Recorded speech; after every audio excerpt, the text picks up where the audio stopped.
Bueno, ¿sí les queda claro esa parte de los sinópticos y del Evangelio de Juan?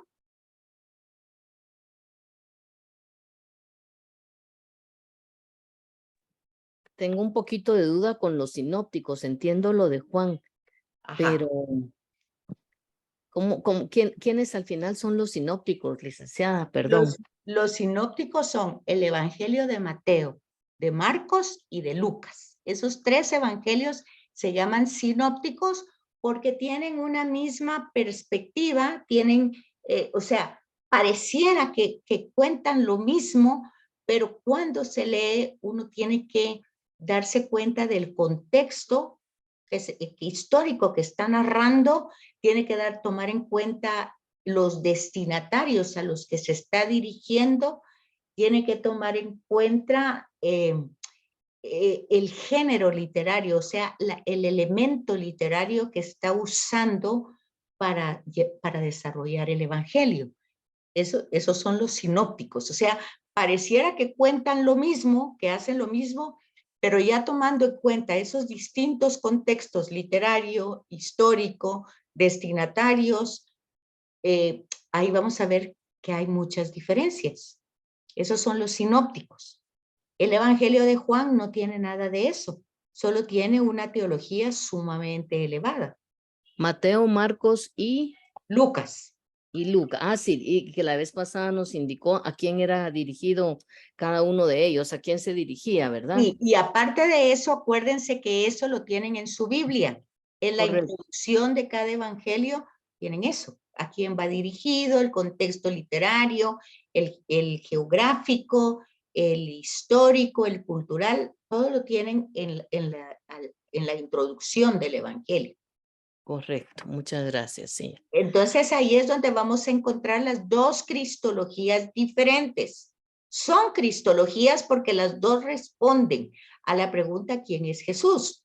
Pero son distintas porque los sinópticos van desarrollando la humanidad de Jesús hasta que muere y resucita. Mientras que Juan empieza diciendo que Jesús es Dios desde el principio, no habla de la manera que se encarnó, no, simplemente dice que es Dios, que se hizo humano y que fue bautizado y después empiezan los 7 signos y después discursos donde Jesús se sabe enviado, elegido para una misión por el Padre.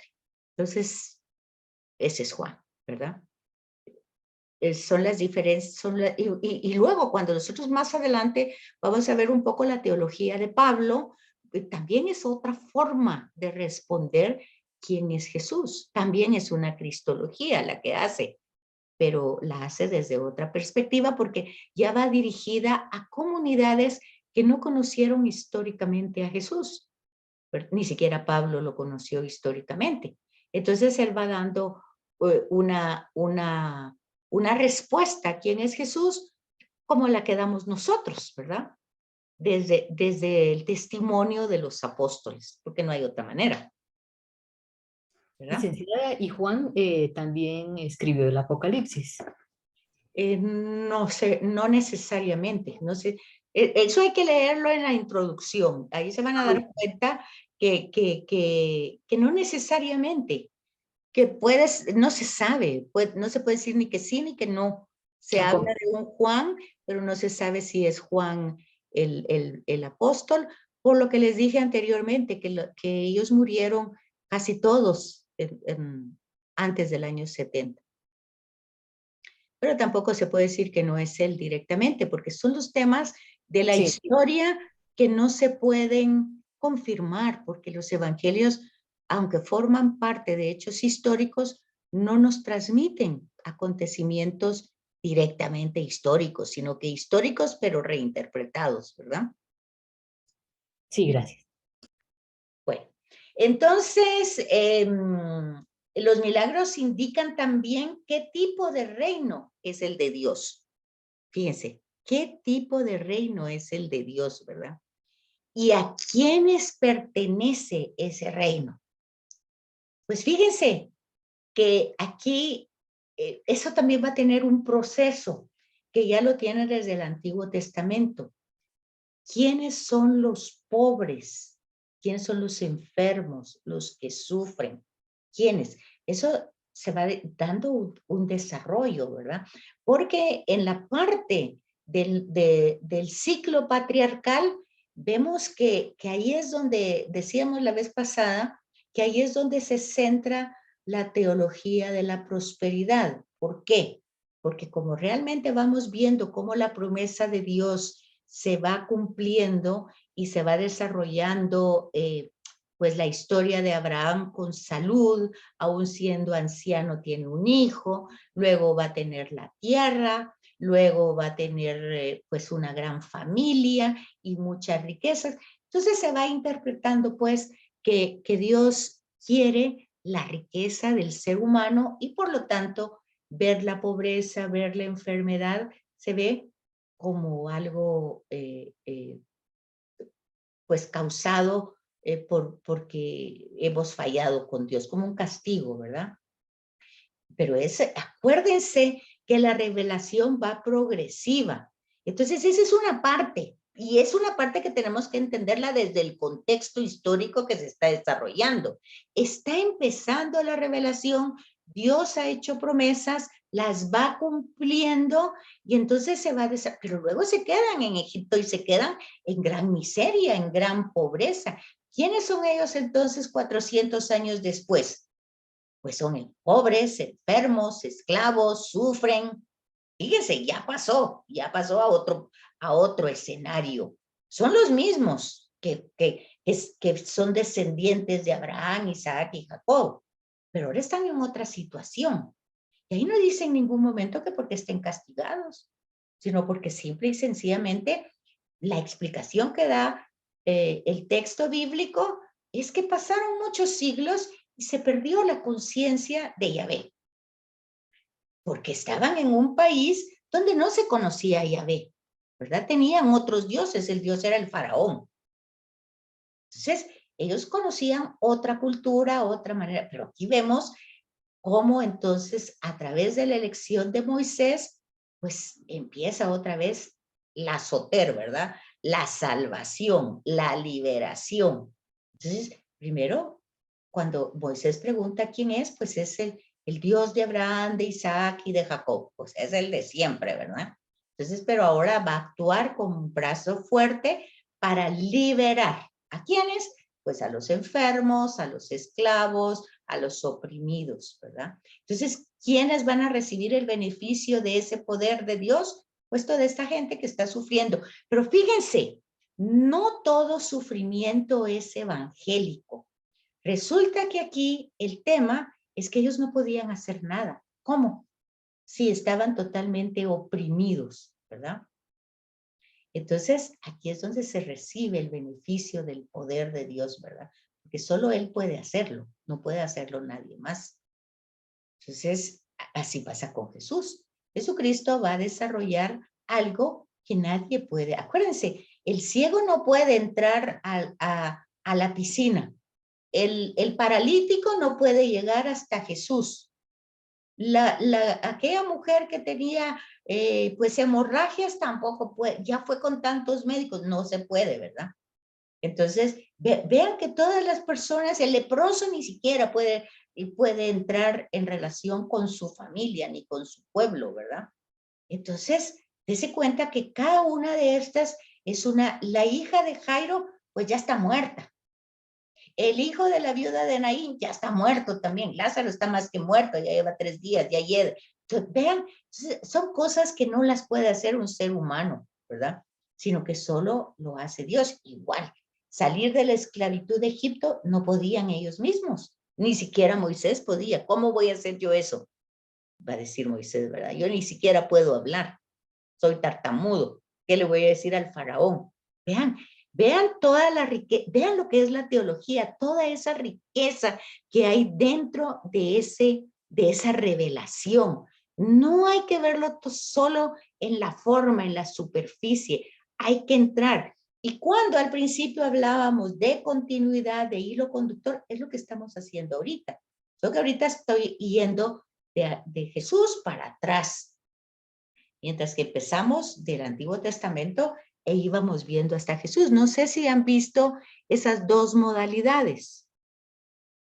¿Sí lo han visto o no? Pero si no lo han visto, pues mírenlo, porque eso es lo que estamos haciendo. Sí, no, no la habíamos visto. Yo por lo Pues menos no la había visto, ahora sí. son dos procesos. El primer trimestre y el segundo trimestre llevamos del Antiguo Testamento a Jesús. Y ahora, de este último trimestre, dijimos que aterrizando ya desde la realidad de Jesús. Entonces estamos viendo para atrás, para el Antiguo Testamento, pero por fuerza. Tenemos que juntar los dos. No podemos quedarnos solo con uno.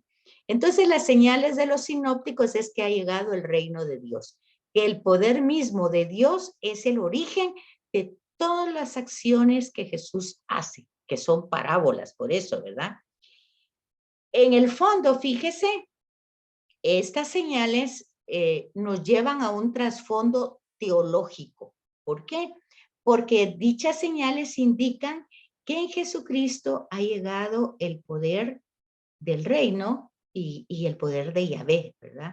Y con Jesús llega también la victoria, o sea, la victoria contra el mal, ¿verdad? O sea, se ha vencido. Y luego vemos el tema de Juan, ¿verdad? Son signos. Y entonces tenemos que ver que en esa revelación, esos signos los tenemos que ver cómo es que comunica esos signos. Primero, son señales del poder del mundo futuro. O sea, algo que si nosotros permitimos va a ser un cambio, ¿verdad? En nuestra realidad. Luego, el otro punto es la presencia de Yahvé. Y finalmente, la misión profética de Jesús. Todas estas son señales que debemos de descubrir en los milagros, ¿verdad? No solamente ver pues como actos mágicos o no sé cómo es que lo ve la gente, sino que los milagros nos dicen quién es Jesús y cuál es su poder, ¿verdad? Calma la tempestad. ¿Qué significa? Pues significa que está sobre las fuerzas naturales, sobre el cosmos, que es alguien a quien le obedece el viento, el mar, la naturaleza. Eso es en los sinópticos, ¿verdad? También Jesús expulsa, como hace exorcismos. Jesús dice que lo que maravillaba a la gente es que tenía autoridad, no solo cuando enseñaba, sino también cuando manda a los espíritus, sal fuera, silencio, por ejemplo, a la naturaleza, ¿verdad? Entonces, también tenemos que notar que cuando Jesús hace algo, lo hace pues dirigido a un bien de una persona, ¿verdad? A veces no necesariamente esta persona tendrá fe, ¿verdad? Sino que, pues, como decía anteriormente, llegan a él, pues, por ejemplo, en la multiplicación de los panes, Jesús hace un reclamo, dice, porque no vienen a mí porque quieran oírme o quieran conocerme, sino porque les di de comer, ¿verdad? Entonces, hay un interés humano, pero un interés humano de estar bien, de estar seguros, de tener el alimento, no algo que trasciende, ¿verdad? Entonces, en otros casos sí vemos que hay personas que tienen fe. Por ejemplo, Jairo, cuando le dice a Jesús que no es necesario que vaya a su casa para curar a su hija, sino que diga una palabra desde lejos y él sabe que su hija se va a curar, ¿verdad?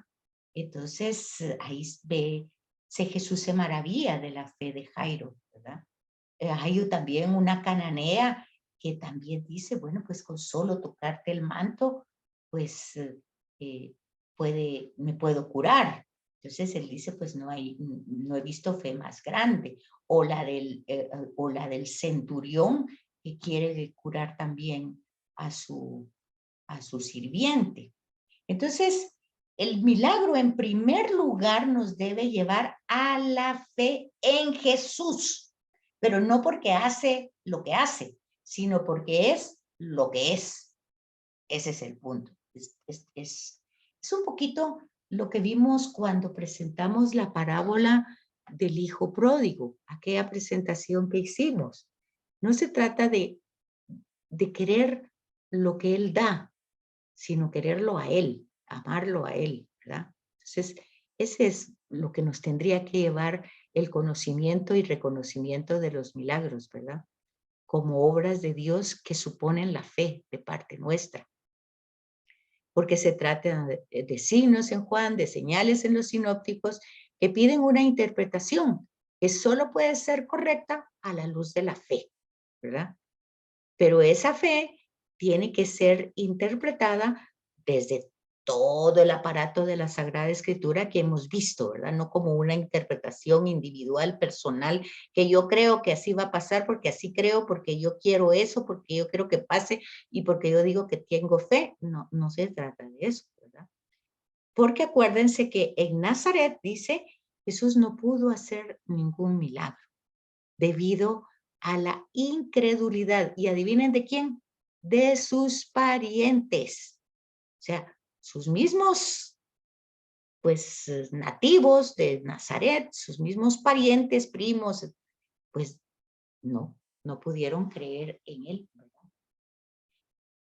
Entonces, tenemos que darnos cuenta de eso e ir, pues, de alguna manera, pues, modificando nuestras creencias, porque algo para eso es este diplomado, ¿verdad? Para ir dando matices a esos relatos, irlos captando desde otra perspectiva, que aunque lo que dijimos en un momento es que Marcos era un evangelio muy, muy corto, porque solo tiene 16 capítulos, muy estructurado, no da descripciones tantas. Por ejemplo, no describe las tentaciones, no describe el bautismo, no describe muchas cosas, sino que solamente las presenta. Sin embargo, Marcos habla de un día completo de Jesús curando de todo tipo de enfermedades, leprosos, gente, la misma suegra de Pedro que está enferma, con fiebre. Bueno, él da un itinerario de Jesús completamente agotado, a tal punto que les decía anteriormente que cuando pasa de una orilla a la otra, o sea, de la orilla judía a la orilla pagana, pues un comentarista bíblico dice, Jesús no iba dormido en la barca cuando se desarrolla una tempestad y que él para los vientos, y Jesús iba desmayado porque era tanto el trabajo que hacía. Y también se presenta en otros momentos que Jesús quiere descansar y quiere irse con sus apóstoles, pero la gente lo sigue, ¿verdad? Sobre todo después de la multiplicación del pan. Entonces, tenemos que ir viendo esas diferencias de los milagros de los sinópticos y de los signos de Juan, ¿verdad? Que van dando pues la misma interpretación, porque son la presencia de Dios en la persona de Jesús. Pero como decíamos, son cristologías diferentes que llevan a descubrir lo mismo que Jesús. ¿Quién es Jesús? Pues es hombre y es Dios verdadero. Solo que los sinópticos van a dar más el desarrollo de su humanidad y Juan va a dar más el desarrollo de su divinidad, pero que son complementarios, o sea, no son excluyentes. Y los milagros entonces son signos certísimos y acomodados a la inteligencia de todos, pero ahí lo que se revela es la acción divina, ¿verdad? Y su significado no es fácil, ¿verdad? Porque realmente cada quien lo va a interpretar de formas diferentes, pero otra vez en el Evangelio de Juan y también en los sinópticos es un llamado a la fe. en Juan se va a notar un poquito más, porque en cada signo Jesús va a preguntar, ¿crees esto? Por ejemplo, al ciego que no sabe quién lo curó porque era ciego, ¿verdad? Pues nunca se dio cuenta quién fue. Entonces dice, bueno, yo no sé quién me curó, pero lo único que yo sé es que yo no miraba y ahora miro. Pues es lo único que sé. Entonces empieza todo el desarrollo del signo, ¿verdad? Y le van a preguntar a los papás, ¿es esta tu hijo? Sí es. ¿Era ciego? Sí era. ¿Quién lo curó? No sabemos. Bueno, no se sabe quién curó a él. Después le van a preguntar a todos los testigos que lo conocen y nadie sabe quién lo curó, ni el mismo ciego, ¿verdad? Hasta que Jesús está frente de él y entonces, pues, él le dice, Jesús le pregunta que no solo que si cree, pues que ya mira, pero ahora se trata de otro tipo de visión. Cuando ya mira a Jesús y dice, él lo curó, pues, dice, ¿crees en mí? Y entonces, y ya viene que Jesús es la luz del mundo. ¿Crees en el signo ahora que miras? ¿Crees que yo soy la luz del mundo? Bueno, entonces el ciego dice, sí creo. A Marta, que ve a resucitar a Lázaro, Jesús le dice, Marta dice, sí, yo sé que va a resucitar al fin del... No, yo no te estoy diciendo eso. Yo soy la resurrección. ¿Crees en eso? Y Marta dice, sí creo. ¿Okay? Entonces, en Juan, los 7 signos tienen que ver con la creencia, con la fe, ¿verdad? En quién es Jesús. Y eso hay que tomarlo muy en serio, ¿verdad? En Tomás, que no cree, que es al final de Juan, también está en Juan, y Jesús se aparece al final después de muerto y resucitado, y él no estaba, Tomás. Y entonces él dice claramente, yo no creo que haya aparecido. Si yo no meto mis manos en sus llagas, no creo. Entonces Jesús se aparece a los 8 días y llama a Tomás. Dice, bueno, ven, mete tus manos en mis llagas. Y entonces ya este hombre cree y dice, no solo dice que cree, ¿verdad? Que quién es Jesús, y dice, Señor mío y Dios mío. Y se postró ante él y lo adoró. Imagínense. ¿Se dan cuenta entonces que en el Evangelio de Juan va como muy específico el tema del milagro junto con la fe? O sea, el milagro es para provocar la fe. Y luego en la multiplicación de los panes no se trata de creer que Jesús multiplicó un montón de panes, eso sí lo hizo, pero no es quedarnos en eso. Luego tiene que ver el hecho de que Él es el pan de vida eterna. Entonces resulta que muchos dicen, no, esto es absurdo, ¿cómo vamos a creer que el pan que hay que comérselo? Este ya se pasó. Y entonces sus discípulos se van, porque dicen no. Y bueno, y Jesús deja que se vayan, ¿verdad? Y le pregunta a sus apóstoles, ¿ustedes también quieren marcharse? Y es cuando Pedro dice, ¿y a quién quiere que vayas? Que vayamos, solo tú tienes palabras de vida. Entonces ahí va el tema, ¿verdad? El milagro junto con la fe. Es en la multiplicación de los panes, sobre todo en el Evangelio de Juan, que es el capítulo 6, que tiene más versículos de toda la Biblia, ¿verdad? Entonces, vemos la dificultad de comprender y de aceptar el signo, porque acuérdense que en la resurrección de Lázaro estaban todos los judíos ahí, y de todas maneras no creyeron, ¿verdad? Entonces, vamos a ver que ante ese signo, y ese signo lo ve mucha gente, pero es un encuentro con Jesús que unos aceptan y otros no. Unos se sienten provocados, otros se sienten amenazados. Hay distintas reacciones, ¿verdad? Entonces, no se trata de que el milagro sea una prueba racional para la fe, sino tampoco, es más que todo un fuerte llamado al interior del hombre a creer totalmente en quién es Jesucristo y qué palabra tiene, que es una palabra de salvación.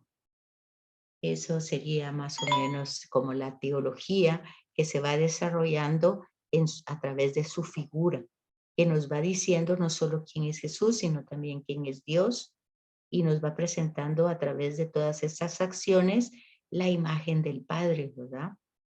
A través de los hechos que va revelando Jesús con su actuación, nos revela cómo actúa el Padre.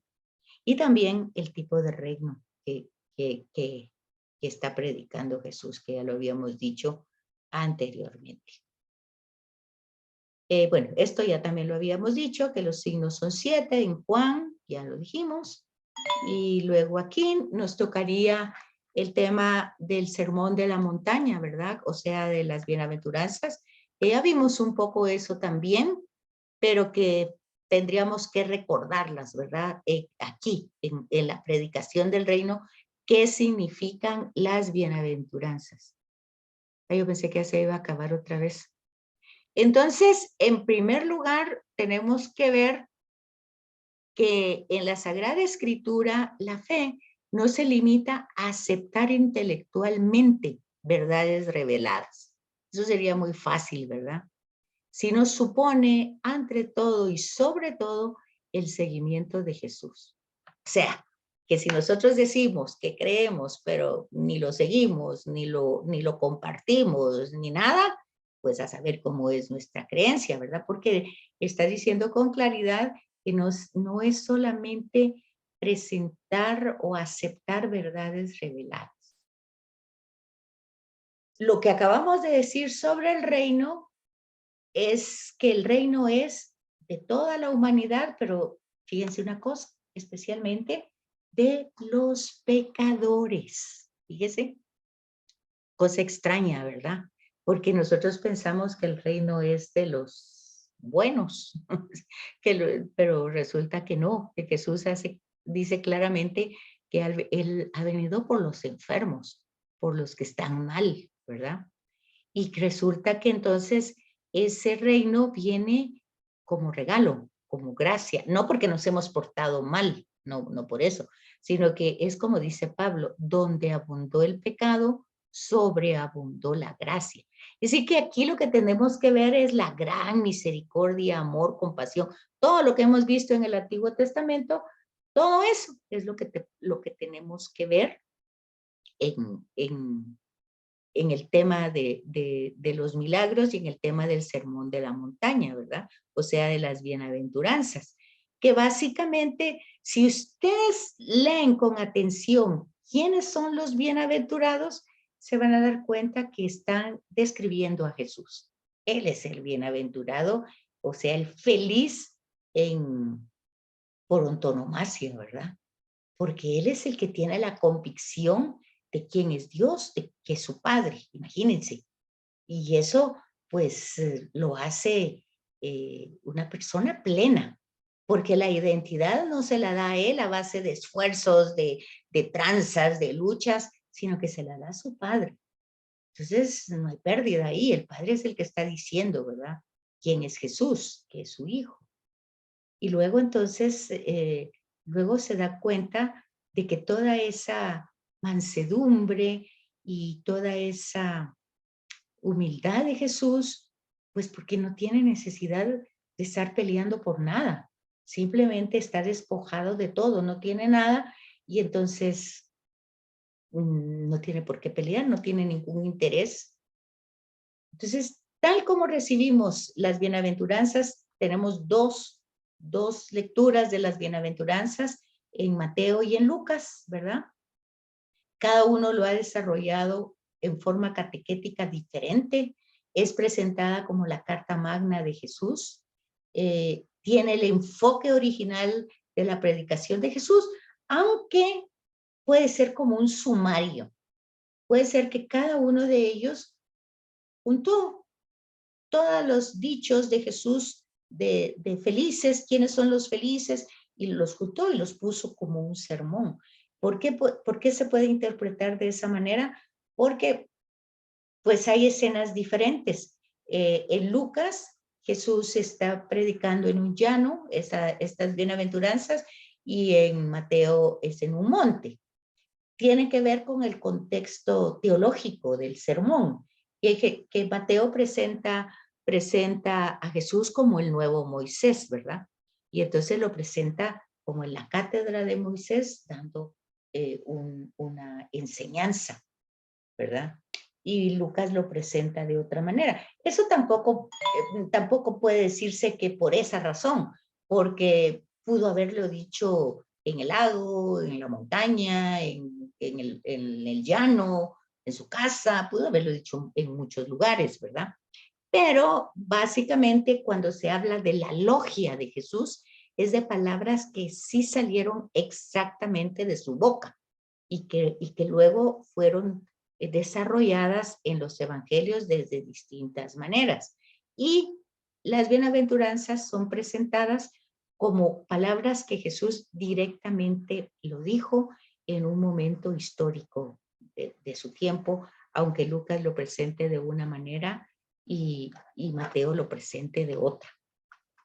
Entonces, Mateo hace una como recopilación estructurada, como una catequesis, y va desarrollando exigencias que de alguna manera tienen que ver con el Antiguo Testamento, ¿verdad? Con amarás al Señor tu Dios con toda tu mente, con todo tu corazón, con todo tu ser. Así lo va a presentar Mateo. Pero acuérdense que Mateo, como estoy diciendo, presenta a Jesús como el nuevo Moisés.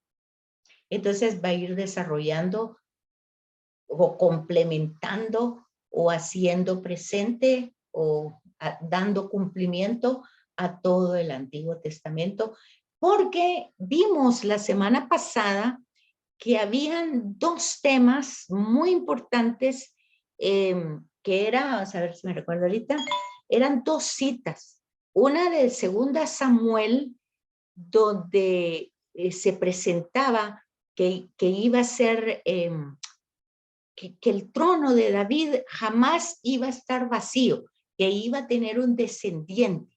Esa es una promesa que está en el libro segundo de Samuel. Esa es una promesa que provocó muchas esperanzas mesiánicas y vimos el desarrollo de esas esperanzas. Y luego estaba la otra promesa que, si mal no recuerdo, era del Deuteronomio, donde se promete que va a haber alguien mayor que Moisés. Entonces, Mateo va a utilizar esa promesa, por decir así, y la va a desarrollar en su evangelio, donde no se trata de que el amor de Dios sea un tema emocional o sentimental, ¿verdad? Sino es la certeza de que Yahvé merece ser amado por todo lo que es y por todo lo que hace, ¿verdad? Entonces, Jesús, de alguna manera, va a presentar las bienaventuranzas como eso. El que llora, pues solo va a ser consolado por Yahvé. ¿Por qué? Porque resulta de que el llanto, de alguna manera, es una impotencia humana. O sea, cuando yo no puedo hacer nada, lo que hago es llorar porque no tengo una capacidad ni para solucionar ni para hacer. Entonces, no me quedo aferrada a mi límite, sino que lo trasciendo a una esperanza. Entonces lloro y Yahvé me consuela. El llanto puede ser porque, por lo que sea, puede ser porque hubo una, ¿cómo es cuando hablan mal de uno? Una injusticia, lo que ustedes quieran. El llanto puede ser de cualquier forma, pero yo no la soluciono de forma violenta, sino que de alguna manera lo coloco delante de Dios y Él me consuela, ¿verdad? Entonces, de alguna manera Jesús va a ir presentando las bienaventuranzas como un desapego, digamos, la pobreza no necesariamente es una pobreza económica, se puede ser pobre de muchas maneras, pero no estoy apegada, o sea, no estoy aferrada a esa pobreza, ni estoy aferrada a la ofensa. Puedo ser económicamente de mucho dinero, pero no estoy aferrado al dinero. Entonces, todo lo que signifique un despojo, ¿verdad? Es lo que va a ir dando el sentido de la bienaventuranza. Entonces, no se trata de una ciencia positiva ni de una filosofía, sino que es una expresión concreta de lo que es el amor de Dios y el prójimo, ¿verdad? Y el prójimo, pues, según el Evangelio de Jesús, que tiene que ver con el contexto de su época, que es, por ejemplo, el Imperio Romano que está oprimiendo al pueblo. Y, por ejemplo, cuando Jesús, antes de las bienaventuranzas en Mateo, ha dado ciertos lineamientos y dice, mira, si te dicen que caminas 1 milla, tú camina 2. Tiene que ver con el contexto de la época, porque el romano, si miraba a una gente que iba caminando y él llevaba una carga, se la ponía encima y que lo cargara. Entonces, eso era impuesto. Camina 1 milla, pero lo que yo doy de mi parte es 1 milla más, ¿verdad? Entonces, si yo recibo una ofensa, no respondo con ofensa. Es el tema de la otra mejilla, ¿verdad? Si yo, por ejemplo, mi ojo, mi mano, mi pie, todo eso va a separarme, va a interrumpir la relación de intimidad con Dios, pues tiene que ver otra vez con el tema del reino. Si eso es mi prioridad, pues yo prefiero estar sin el ojo. No se trata de entenderlo literalmente, sino que ya vimos anteriormente que el mal, según la revelación de la escritura bíblica, la raíz del mal es el pecado. Y el pecado no es otra cosa que la ruptura de una relación íntima con Dios. O sea, todo lo que me rompe, todo lo que interfiere en mi relación con Dios, pues eso va a ser, se va a llamar en la escritura pecado. Y eso va a ser el origen del mal. Eso ya lo vimos. Entonces las bienaventuranzas van a hacer que todo lo que me pueda a mí ocasionar dolor, sufrimiento, si yo no me quedo aferrado a eso, pues entonces yo lo pongo en las manos de Dios, pues Él va a dar otro sentido. Obviamente yo estoy en esa relación íntima, ¿verdad? Entonces se van a dar distintos enfoques de esa predicación original de Jesús. Se va a dar una construcción estructurada, la va a hacer Mateo, quiero decir, en Marcos y en Juan no están, Mateo y Lucas la tienen, ¿verdad? Pero de hechos históricos, cuando habla aquí de la logia, son de palabras directamente salidas de la boca de Jesús, y pues tienen también un sentido catequético, o sea que están enseñando de alguna manera cómo es que se debe vivir el seguimiento a Jesús. Entonces, tiene también una contraposición con la ley, ¿verdad? El Evangelio no nos ofrece una ley como el Levítico, ni como el Código Civil, pero sí nos da normas de vida y de seguimiento de Jesús. En ese sentido es catequético, ¿verdad? Y en otro sentido, pues es un retrato hablado de Jesucristo, que es el verdadero bienaventurado. El mismo que se propone como camino, que se propone como luz, como ejemplo, como modelo, aprende de mí, que soy manso y humilde de corazón, ¿verdad? Entonces, de alguna manera, todo eso va presentando las bienaventuranzas, el apego a nada, ni a ofensas, ni a riquezas, ni al sufrimiento, sino que todo tener más bien hambre y sed de justicia, y la misericordia, pues porque Dios es misericordioso con nosotros, y también nosotros desarrollarla, y la limpieza de corazón, que es la que está presentada como algo importante en el Evangelio, porque según Jesús es del corazón humano donde sale todo el mal, ¿verdad? Entonces, el desarrollar la paz por los que la promueven, por nosotros mismos, y de alguna manera, pues si hay recompensa, pues la idea es Dios, no es una recompensa